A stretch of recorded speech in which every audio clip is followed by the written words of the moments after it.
Pilipinas. Department of Justice handang silipin naman ang legalidad ng Paksilica kasunod ng pangamba ng ilang grupo. Detalye na balita mula kay Tina Nolasco, Alice 9. Tita Tins, good morning.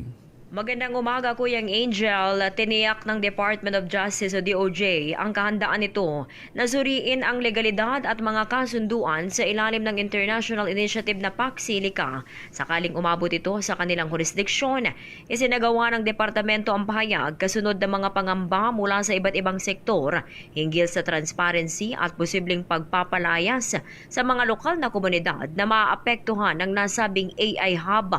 Ayon kay DOJ Undersecretary Nicolas Felix T., itinuturing pa itong usaping pang-ekonomiya sa ngayon at nasa ilalim ng pangangasiwa ng mga ahensyang may direktang mandato sa proyekto. Gayunman, binigyang diin ni T ang kahandaan ng DOJ na busisiin ang mga legal at konstitusyonal na aspeto nito kung kinakailangan dahil sa lawak at epekto ng naturang inisyatiba.